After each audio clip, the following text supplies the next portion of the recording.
Hello friends, कैसे हैं आप सब। कहानियों का सिलसिला यूं ही बरकरार रखते हुए आज मैं आपके सामने एक नई कहानी लेकर आई हूं, जिसकी लेखिका मैं स्वयं सारिका राजकोटिया है और कहानी का शीर्षक है मैं अर्धांगिनी। तो कहानी कुछ इस प्रकार से है। अरे, पूरा महीना भी खत्म नहीं हुआ कि तुम्हारे घर खर्च के पैसे खत्म हो गए। क्या किया पैसों का? इतनी मेहनत से मैं यह पैसा कमाता हूँ, तुम्हें क्या है, घर में रहकर आराम की ज़िंदगी जियो। ये लगभग हर दूसरे दिन की बात थी। किशोर अपनी पत्नी सुमन पर हमेशा ऐसे ही बरसता था। सुमन हमेशा की तरह वॉशरूम में जाकर रोने लगी कि कहीं उसकी बेटी ना देख ले। ज़्यादातर पति अपनी पत्नी को यही ताना देते हैं कि वह घर पर आराम फरमाती है और फ्री का पैसा उड़ा रही है।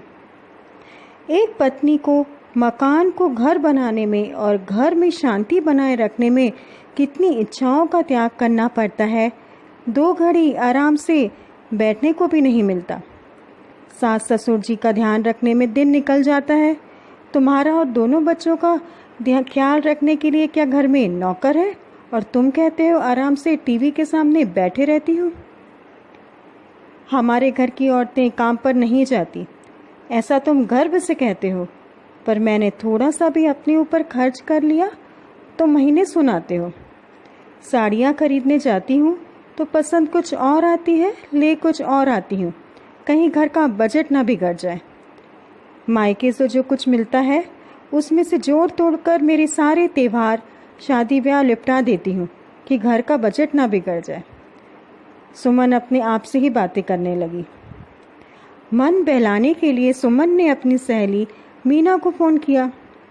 बातों बातों में पता चला कि वह अपनी बेटी के लिए ड्राइंग टीचर ढूंढ रही है।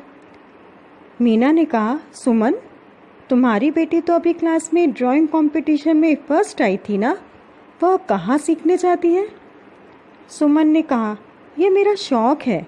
शादी से पहले drawing, painting, art and craft का कोर्स किया था। जब मेरी बेटी को ज़रूरत होती है तब मैं उसे सिखाती हूँ। मीना ने कहा, क्या तुम मेरी बेटी खुशी को भी ड्राइंग सिखा सकती हो?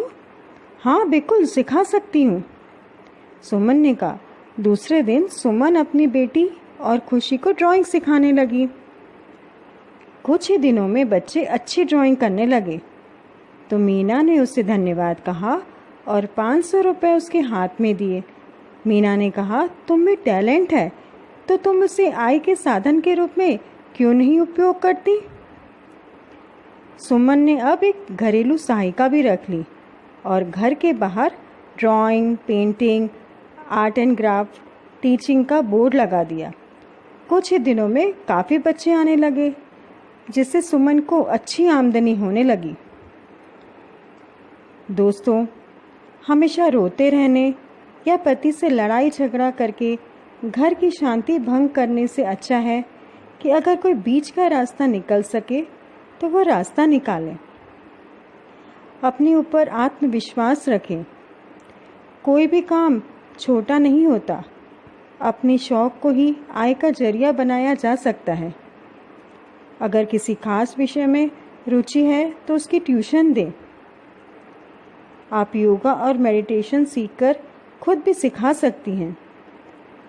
इस तरह आप अपने जीवन स्तर को ऊंचा कर अपने अर्धांगिनी होने का फ़र्ज़ निभा सकती हैं। फ्रेंड्स, अगर आपको ये कहानी पसंद आई हो तो प्लीज़ उसे लाइक ज़रूर करें और मेरे चैनल को सब्सक्राइब ज़रूर करें। धन्यवाद। फ्रेंड्स, अगर आपने अभी तक मेरे चैनल को सब्सक्राइब नहीं किया है तो पहले चैनल को सब्सक्राइब ज़रूर करें। इस चैनल में आपको मिलेंगी मेरे द्वारा लिखी गई कहानियाँ, आर्टिकल और कभी टेस्टी और हेल्दी डिश की रेसिपीज़।